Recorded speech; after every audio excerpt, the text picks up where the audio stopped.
Hello and welcome to Hanging by a Thread. My name is Ailsa and this is my little corner of the internet where I talk about all things knitting.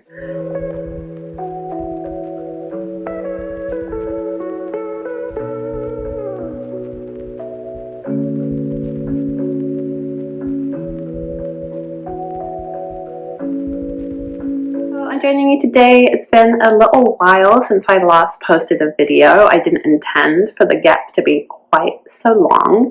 A few things came up. We had hopefully the last of the winter colds took us all out for a couple of weeks. Some life stuff came up. Yeah. Stuff happened. I hadn't intended for the gap to be quite this long, but happy to be sitting down and talking to you now. I am in a different location, so I'm currently away on a trip, solo trip, and so that means I'm in an Airbnb right now, and so that's why my background looks very different. And also, I didn't bring any equipment with me. I didn't bring a tripod or a microphone or any of that. But the time that I have here by myself just seemed too good to waste and not film. So I'm hoping that everything is going to be okay angle-wise and sound-wise. So, but if there are any hiccups there, that's why. But yeah, so we're just going to do a standard podcast episode today. I have some finished objects to talk about, some works in progress. I might have some book or TV recommendations to give you. I'm not sure. I'll think about that and I'll let you know at the end if we're going to have any media recommendations. But yeah, we're just going to talk about what's been on my needles, and let's get into it. Okay, my first finished object to share with you is my cardigan. Ta-da! This is the step-by-step cardigan handmade by Florence, aka Florence Miller. This is a worsted weight cardigan. It is knit from the top down. It's a raglan, as you can see, with a slight V-neck, quite a high V. It also features a double knit button band, which I'm really pleased with. And yeah, I'm really happy to have finished this. I started this cardigan in January, while I was also working on several other projects, but I am pleased that it's now off the needles and has been something I could wear in these last few weeks of spring. Last few weeks of winter, first few weeks of spring. It has been getting a lot of wear.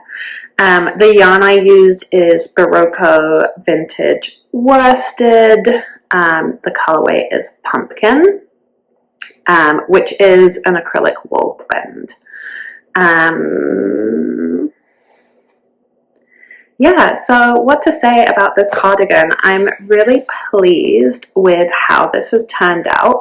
I'm not able to easily stand up here and show you, so I'll try and either take a photo or get some B-roll of a full-length shot of the cardigan.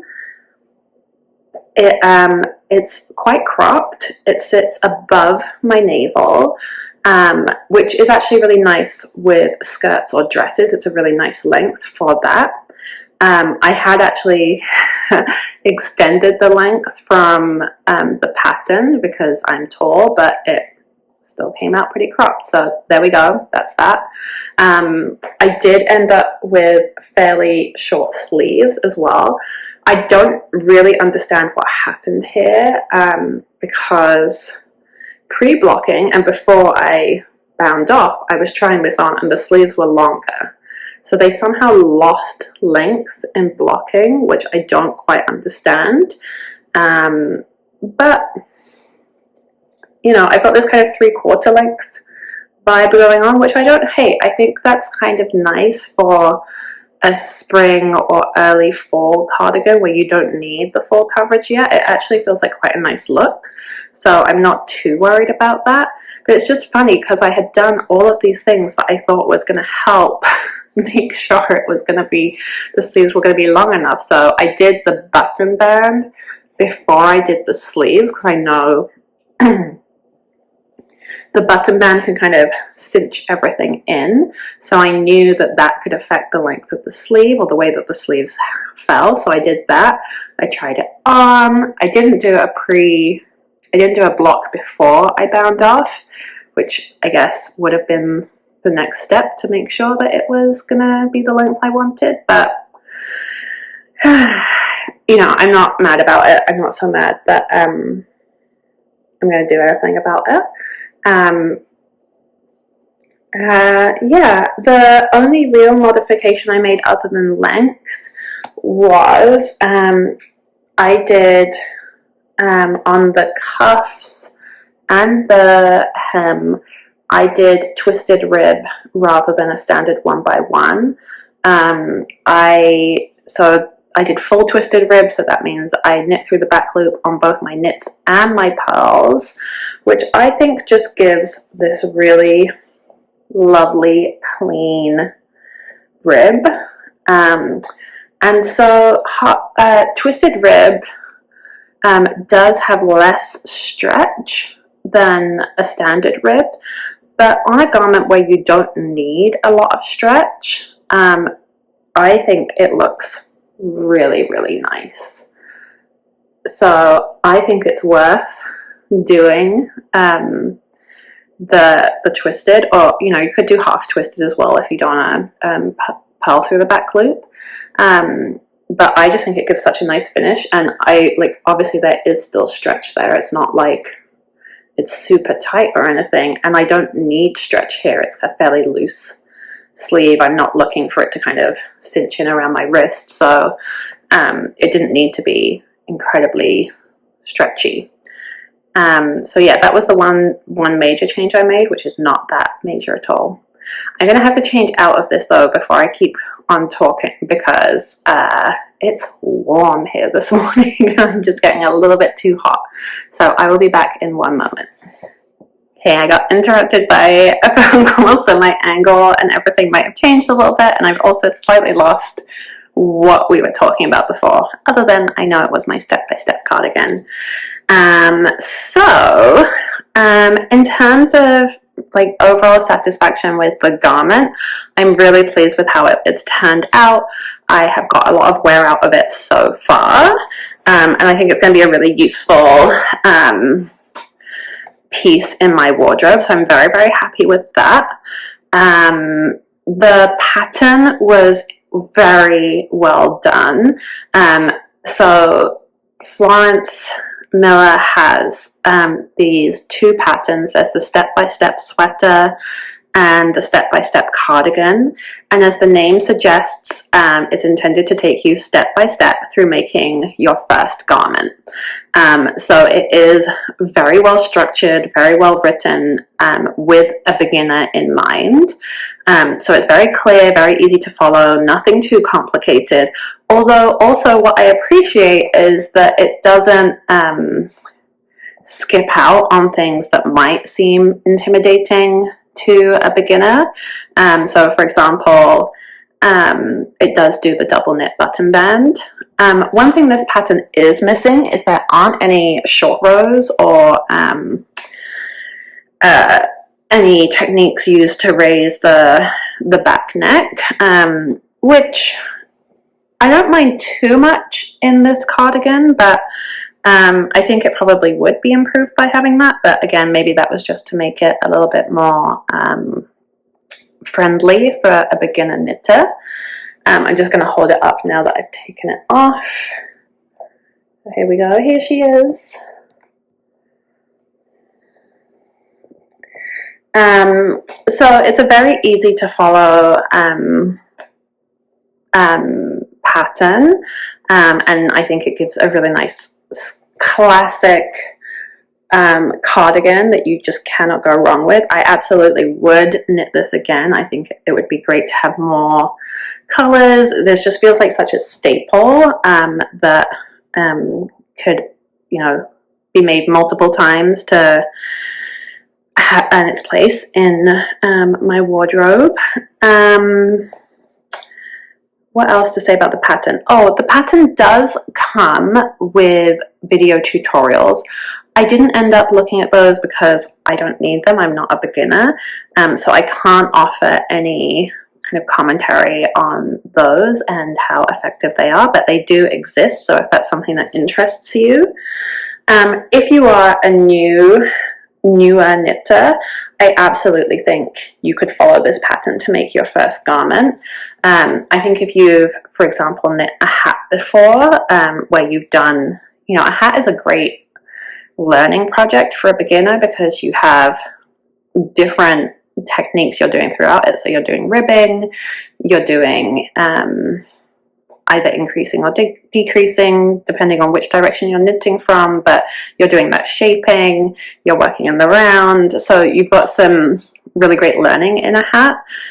If you've done a hat before and if you have a couple of other smaller projects under your belt and you want to try a garment, I definitely think this pattern could be a great place to start.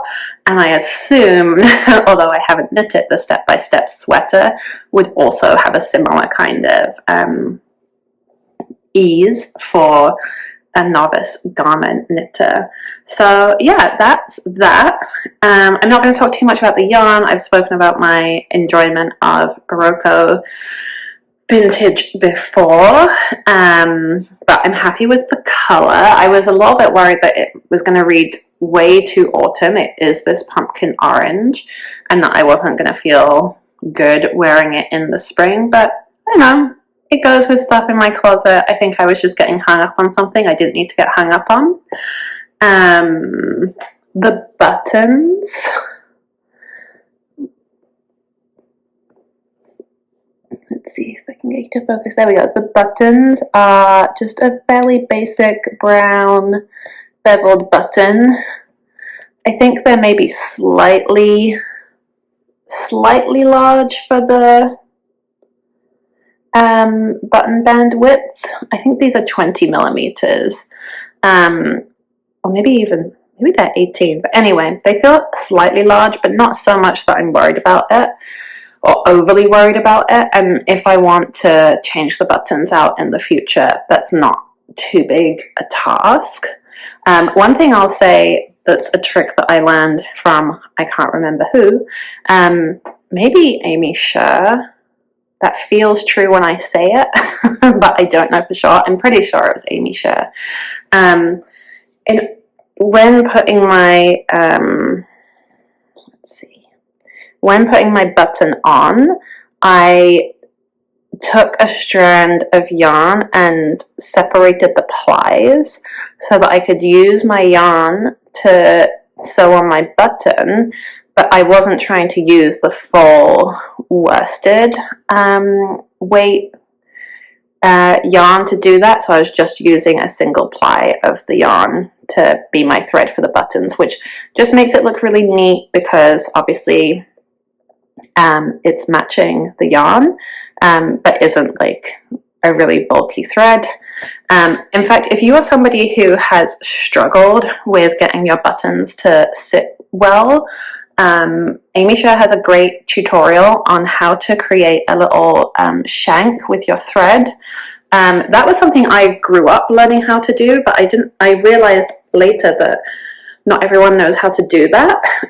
So I'll try and link that down below because I think it is a really great resource on adding buttons to your knits. Okay, in terms of overall cost, I have written down here, and I wrote this down a while ago because I finished this a while ago, so I can't remember the exact breakdown between pattern, yarn, buttons, all of that. But I have written down that this garment cost me $64.88. I know that I got the yarn on discount. It was in maybe a Thanksgiving sale. So that was at 20% off. So make of that what you will, but I think that's a really good price for a piece that feels like it's going to be a staple, and that I'm really pleased with. So that's what that cost me to make. Okay, I think that's everything I have to say about the step-by-step cardigan. So let's move on to my next finished object. Okay, this is a fun one. My next finished object are the blooming lavender socks from Stone Knits, Charlotte Stone, and I showed, maybe I had one of them finished last time, but I do now have a rumpled but clean pair. They look a bit funny, but they are, I promise you, clean. They've just been in my duffel bag. So I have a finished pair to share with you. So let's get a little bit closer so you can see that motif. So these are gorgeous Colourwork sock, top down sock pattern from Charlotte Stone. These I am so proud of because they are the first, after a saga of trying to figure out how to make Colourwork socks work for me, these are the first pair that I've made that would actually go over my heel. So you've got this lovely motif running along the leg, the lavender. In the pattern, you're also meant to have some more color work here, and you are meant to have a contrast heel as well as a contrast toe. I just forgot to change my color for the heel, so I didn't do that. I kind of wish I had, but you know, that's life. And I didn't feel like I needed the color work just before the toe, so I omitted that. And I'm happy with that decision. I'm so proud. I'm going to show you again. It's so pretty. Look at that. It's such a great design and such a great motif. So on these socks, I did a 64 stitch cast on. I increased my stitch count, which I believe is written in the pattern. So I increased before the color work and went up a needle size. So you do get a bit of a bulge there where you've got just a larger gauge, but it's not really that noticeable, and I don't think it's noticeable at all when it's on your foot. And then I decreased back after the colorwork section back to a 64 stitch for the rest of the sock. It's a standard heel flap and gusset, which actually, now I say that, I think maybe she does an Eye of Partridge heel on this, but it's still a heel flap and gusset. So I'm looking at this trying to figure it out, and I'm realizing there's already a little felting on the heel. Yeah, I'm almost certain it was a Eye of Partridge, but I'll just show you for transparency that felting if I can. So yeah, you can see I've already got a little felting on the heel there, but not anything I'm too worried about, not anything too drastic. I have worn these quite a lot since I finished them. The thing with the sizing, so I had gone through all of these struggles where I had made various versions of socks, gotten almost all the way through or gotten a lot of the way through, and then found it wouldn't go over my foot, or that I'd made it so large it was comically misshapen. So these ones don't have that problem, but they are slightly too big, especially once I blocked them. Pre-blocking, it looked great. It looked like, yay, a snug but comfortable sock. After blocking, as is the way, they grew and they are a bit slouchy on, and a little bit loose, which I kind of knew might be a problem because I do better with a size small, like the 56 stitch sock, but you know, I'd had so many troubles trying to get a sock that would go over my heel that I kind of was like, well, I have to do the 64, otherwise how will it ever work? So they're more going to be home socks, I think, than out and about, but I'm not mad about that, and I'm just still really thrilled with them. They're such a pretty pattern, and yeah, really, really pleased. The yarn I used for these is Sandnesgarn Sisu, which I am really loving as a sock yarn. It is really pleasantly toothy, which is obviously great for color work. Feels really workhorsey, so I did show you some of that felting there on the heel, but it feels really durable. It feels like it's going to have a lot of life to it. Obviously, I can't tell you after, you know, a month or whatever it is of having these done, but it does have a very yeah, it does feel like it's going to have a lot of longevity, and just, you know, really lovely stitch definition, really crisp. I think this is quickly becoming one of my favorite sock yarns. It comes in 50-gram balls, and you get a whole range of colors. That makes it pretty good for color work because you're not having to buy a full 100 grams, and you also have a wide range of options on the colors to choose from. So very, very happy with these. So those are my socks. I have one last finished object to show you, and this one is a crochet finished object. Ta-da! This is the Float Tote bag by Nitty Natty. There we go. Let's hold it up.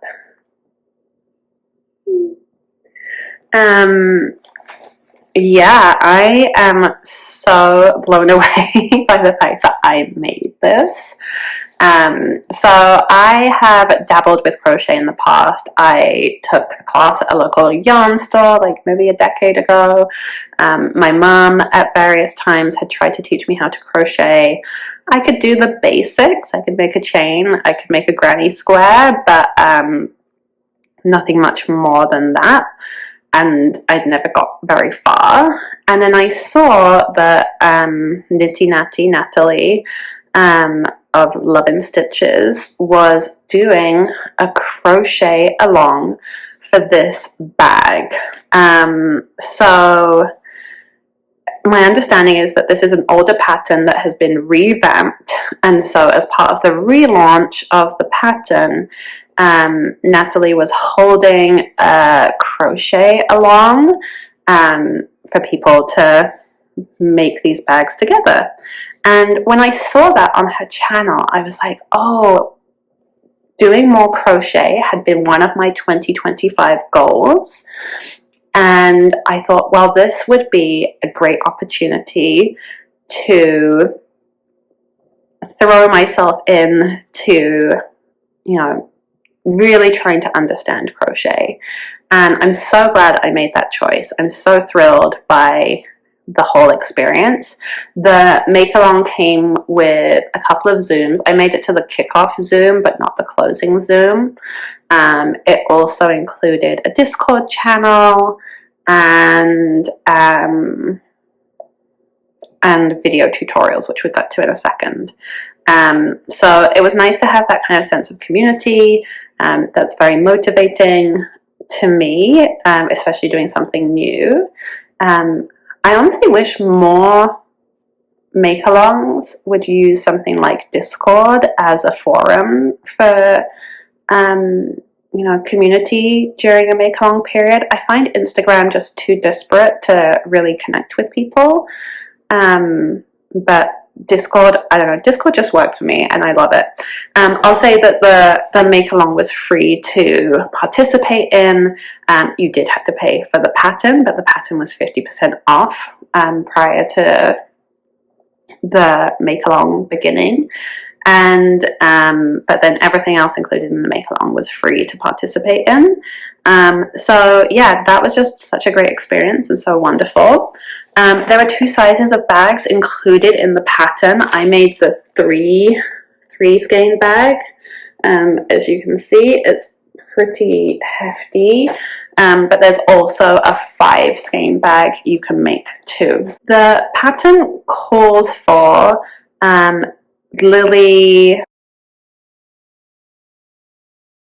lily sugar and cream cotton held double. I didn't have super easy access to that yarn, so I used the Michaels brand Loops and Threads worsted cotton held double. It essentially achieved the same weight. I did have to go down a hook size in order to get the right gauge, but otherwise no issues subbing that yarn. So if that cotton is more accessible to you, you could definitely use that for making this tote.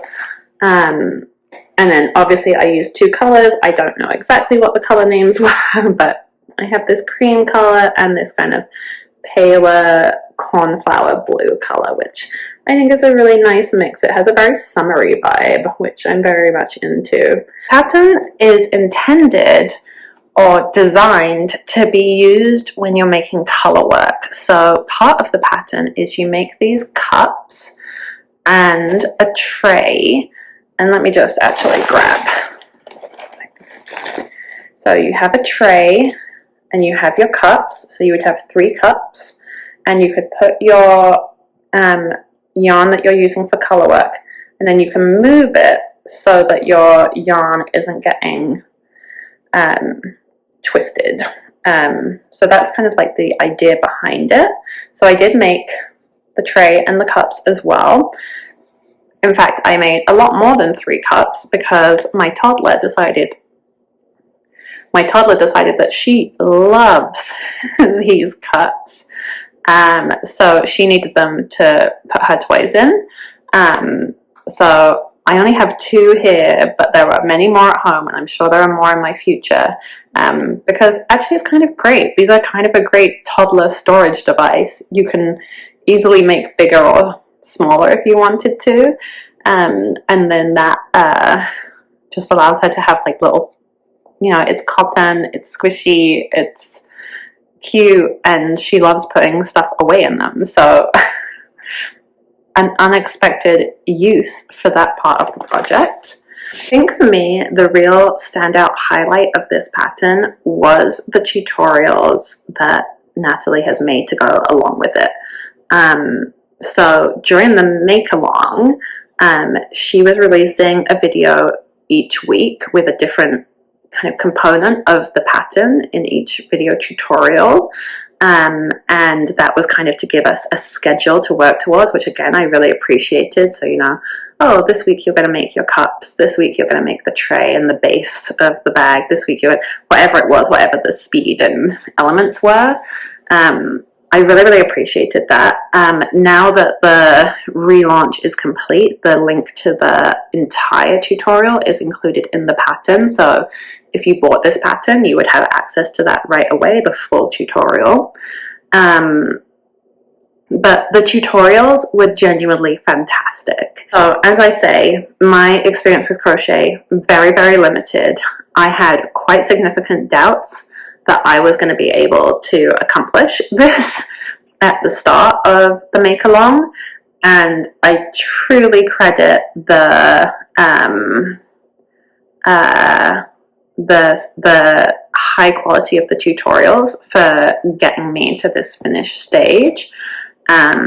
Absolutely wonderful tutorials, really great at walking you through every step very clearly and giving you kind of tips and tricks like how to read your stitches, how to know if you're in the right place, ways to make your life easier, like how to crochet over your ends, or yeah, just or even like tips on getting a nice finish when you're weaving in your ends. Really well done. I honestly think I learned more from these videos than I have from any other crochet instruction I've ever had, including in person. So I was just blown away by the level of the tutorials, honestly, and would highly, highly recommend this pattern to anyone who is crochet curious, but feels a little bit like, oh, can I really do this? I think this pattern would absolutely walk you through the basics and get you off to a flying start. That's how I feel after having completed this pattern. So yeah, really highly endorse it. Really really recommend giving it a go if that's something you're interested in. Okay, and this is a good transition point to works in progress, because I actually have a work in progress living inside my float tote. So, as I said, it's intended to be used, or its design case is for Colourwork, but I actually just am using it as a project bag right now. That looks a little bit chaotic, but you can see that I've just got lots going on in here. What I actually have in here is a bunch of mini skeins and scraps, which I am now turning into a granny square blanket. So I definitely feel that I've been bit by the crochet bug, and I have all of these scraps just kind of laying around, so I decided to work on a granny square blanket, and I'm just going to keep going until it gets to a size that I'm happy with. It is, you know, it could end up being a teddy bear blanket, it could end up being a child blanket, it could end up covering my whole couch. I don't know at this point. Just a very standard, continuous granny square, changing color as I go. I'm roughly doing kind of rainbow, but not 100%. I don't necessarily have all of the right colors to continue doing that. And just really enjoying the fun of this. This isn't something new for me. I knew how to do granny squares before, but I do feel more confident now doing this, and I feel really excited about this. This is like the best, most exciting use I've found for these scraps than I have ever before, so really, really happy with that. And this is going to replace, I had started, you may recall, making like individual granny squares, and with the idea of doing books I read in 2025 granny square blanket. I just wasn't finding that motivating, to be honest with you, so I think I'm going to abandon that project and instead do this. No wasted granny squares, those will just be coasters now, but this will be the blanket I work on, and I'm really, really excited for it. So this is just something I'm kind of picking up as and when. It's not going to be, you know, a priority by any means, but really fun to work on and really excited to see how it grows. Okay, for my next work in progress, let's talk a little bit about the test knit that I'm doing. I'm going to grab my work and be right back. So I am working on the Anacortes pullover by Michi Frez Knits, Michelle. This is a test knit that's currently in testing. The deadline, I believe, is the end of May, and I have had a few hiccups with this test. Nothing to do with the pattern or anything like that. Entirely all of either my own making or my own circumstances. But I have had a few hiccups, so let's talk about that. Last time I spoke to you, I had swatched with one of the yarns recommended in the pattern, the Haiku Sueno, and was feeling really happy about that and was about to get going. And did get going, made good progress several times, but just kept running into issues. So first time I got, I don't know, through the first set of yoke increases, and then realized I'd made a mistake, so I ripped back to the collar and was like, okay, I don't like, you know, a really obvious mistake in the front of my sweater. I'm gonna rip back and then can quickly regain my progress. that was fine. That was like, I don't know, 20 rows or something, but you know, not short rows, but smaller circumference rows because it was at the beginning of the yoke increases. Then my next hiccup and delay was I saw a moth fly out of my project bag. I hate moths so much. They're kind of an inevitability in the kind of old Toronto home that I live in. But they're such a nightmare. So I did quarantine the yarn. I froze it.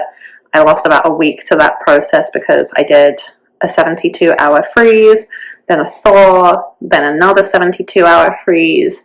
And the idea of that is if you do that thaw and then refreeze, that will allow any eggs that might be in there to kind of like, they start to hatch, but then you freeze them again so they cannot become adult moths. Just gross to think about. I don't even know if there were any eggs in there. I couldn't visibly see any, and I definitely didn't see any moth damage, but I wanted to be careful and kind of nip it in the bud in case that's what was going on. So I lost some time there, got through that nightmare, and then was making really solid progress. I split the sleeves. I did a mid-project block to check that the yoke depth was looking okay, so that took a little bit of time. Was feeling really good, split the sleeves, was starting to make good progress on the body, and then I noticed another mistake I'd made and this is a little bit of a spoiler because this is not the Haiku Sueno, and this is not split the sleeves. In this pattern, let's see, you have this beautiful broken rib texture, and obviously if you mess up on where the ribbing is, you're going to get slightly offset, or if you do 2 rows of knits as opposed to the ribbing, a knit and then a ribbing, you're going to get it's going to look wrong. So I had got some offset stitches kind of somewhere like here, right at the front near the raglan line. It looked really obvious. I just clearly whiffed on the pattern at some point and not caught it in time, and it looked very obvious there. But I was way down the yoke into the body, and it was something like 25-30 rows back, and I did not want to pull back the whole sweater that far, and I went back and forth. I was like, should I just leave it there and just accept the imperfection? But I wasn't feeling great about that. And then I was like, do you know what? I've done this before. I can do it again. We can do hard things. There is a great tutorial that I follow, and this is not, again, not to denigrate the tutorial or the technique, to denigrate my execution of it, absolutely, where you can, so this is a Roxanne Richardson tutorial where she teaches you how to drop down a span of stitches and then re-knit up your knitting, so you don't have to pull back all the way. I've done it successfully in the past. I've done it in a moss stitch project to kind of fix a moss stitch motif that had gotten disjointed. So I was like, okay, I'm just going to be brave and I'm going to do it. I made everything worse. I will put an image here somewhere of the dog's ear I made of this. Dog's ear? Pig's ear? I made a mess of it. And I was really heartbroken. I was just, and then I tried to like, okay, maybe if I duplicate stitch, but you can't really duplicate the stitch when it's not stockinette. And I knew that, but it just kept getting worse and worse the more I tried to do with it. And I was just feeling so heartbroken and so frustrated, and I was like, I'm gonna have to start over again. And feeling really like I was letting myself down, I was letting Michelle, the designer, down, just really frustrated. So took a few breaths, messaged the designer, who was very gracious about it and let me know that you know, there is some flexibility in the deadline, so that's, useful. I'm still going to work as hard as I can to get this done by the deadline, but you know, having a little bit of extra grace period is very appreciated. And then I kind of thought about what did I want to do next, and truly I was feeling like the project was a little bit cursed and I needed a reset, so I decided to change my yarn. I don't know why, but psychologically that felt like this will now make it into a different project and I won't be carrying all the baggage that the other yarn is carrying. It sounds so weird when I say it, but it's actually really worked. I feel so much happier now that I'm doing it in this other yarn. So, you know, sometimes we just have to do what we have to do. So I have restarted, and oh, it's kind of sitting funnily on my needles. It must be about where I am in the round. You can see that I am now working my way through the raglan increases again. I've done my short rows, and I'm just working my way steadily through these raglan increases and making really good progress. I feel very excited again. So I think I made the right decision from the point that I was at. What I'm now doing is I am holding Sanders Garn Sunday held double to achieve a DK weight gauge. And I think this yarn is actually perfect for this stitch pattern. You can see that it's really lovely and crisp. You get very clear stitch definition with this yarn. It is 100% non-superwash merino. It's really, really lovely. I'm really excited about this. This color is very true to life. It's maybe a little bit darker in person, but it's pretty true. And I'm just obsessed with how this is looking. I think this is going to be a really beautiful sweater. So yeah, finally feeling positive about this again, being very careful to catch any times that I whiff on the ribbing pattern, not having that mistake happen to me again, after it happening twice, like really. But yeah, just very, very excited for this. I think it's going to be beautiful. Yeah, so that's how this is looking right now. I don't have much else to say about it at this moment, but just excited to keep working on it and making that progress. Okay, I have one last work in progress to share with you, and this is also a kind of half-finished object because I do have a single sock to show you. So this is the April Colourwork Cuff Club design from Summer Lee Knits. So the Colourwork Cuff Club is a pattern you can buy from Summer Lee, and it includes a base sock pattern, and then each month, so it started in August of last year, and each month for a year she is sending out a new Colourwork cuff motif at the start of each month, and this was April's.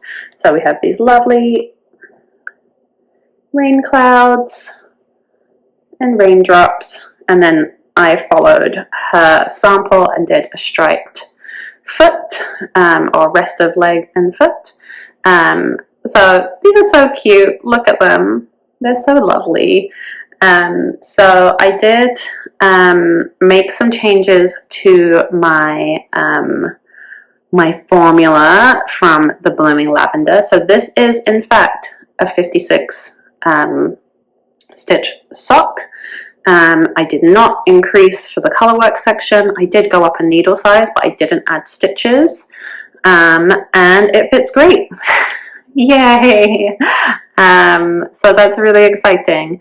What I have, actually I should have mentioned this earlier, but I'll mention it here now. What I have discovered is that for me, on socks, I don't know that I would do this on garments, but not catching floats and instead just letting there be really loose floats seems to be the key to getting Colourwork socks to work for me. So that has been the lesson that I have learned. So make of that what you will. But yeah, I'm really happy with this. I did in fact make, and I'll put an image somewhere, I did in fact make a version where there was a different color. Here is this background, but the contrast was, and like you can even see the contrast now, is quite low. But the contrast was even lower and even more difficult to see. So I switched that out. I was also using, so we have a few different yarns here. The blue and the grey are Senna's Gone Sisu, and the white is Croy, Patterns Croy Socks. I was previously using a white that was a Lang Yarwol, but it's a much lighter fingering weight than the Sisu, and it was just looking really odd, the difference in gauge. So the Croy has been a much better match for the Sisu. And yeah, you know, I wish that I'd had a slightly darker color to go as my sky background, but it's not the end of the world to me. I still think it looks pretty cute. And it definitely looks better in the solid grey. Before I had a kind of variegated pale blue, and that was even worse because the variegated yarn had some kind of whites in it, so the clouds were really getting lost. So yeah, happy with these. Just need to make the second one, which I had thought I might cast on this weekend, but it didn't happen. So maybe when I get back to Toronto, that will be something to add to the to-do list. So that's it for knitting and crochet. I was trying to think if I had any particular recommendations to share with you this month. The big thing I've been reading recently is the Everflame series of books. I'm missing the name, but the Everflame books from Penn. I think I saw a recommendation for these on Knit California, Leslie's YouTube channel, and then I was like, cool, that sounds like something I'd like, but I didn't realize that it's an unfinished series, and there's now some there's been some delays, and there's, you know, the anger that happens among a fan base when a series is delayed, a series ending is delayed, especially if there's been a big cliffhanger, as there was. But so far there are 3 books in this series. There are intended to be 4. I do not know when the 4th book is going to be out, but this is very much a series that will appeal to anyone who likes things like Akata or Fourth Wing. You know, it's that romantasy. It's very much a slow burn. I actually really enjoyed this. I thought it was pretty well done. It has a lot of the same cliches and tropes as your standard romantasy, but hey, those are tropes for a reason, because they're fun and they work. There are bits where I rolled my eyes, but there's some bits that are really interesting, and it was just a really fun read. I'd been a bit in a bit of a reading slump, and this really got me out of it. So yeah, can't knock that. So if that's your kind of thing and you don't mind waiting for the final book in a series, maybe check that out. In terms of other media, I've been on a bit of a hospital drama kick recently. I watched Pulses on Netflix, which I had thoughts about. I think if I say too much, it will spoil kind of some of the elements of it, but it definitely had me kind of thinking, and I wasn't sure where I sat on some of like the central themes of the story. So it was actually kind of interesting. It was at once kind of like a soapy hospital drama. They even make a reference to like, you watched too much Grey's Anatomy growing up. So it has that kind of vibe, but also there was some stuff going on in there that I thought was kind of interesting and different. So yeah, that was interesting. And then from there, I like have sunk into watching New Amsterdam, which I didn't watch when it was first released, but have been enjoying that for the pure soapiness and escape into this idealistic world where everyone's kind of good. Even the villains, even the hospital administrators who are meant to be kind of like, you know, the bad guys who are stopping the doctors from doing what they need to do, even they are actually really secretly good guys. So, you know, I've been enjoying an escape into that. It feels like a little yeah, a little break from reality when the world is sometimes not so fun to read about. I have not, and probably will not, be watching The Pit.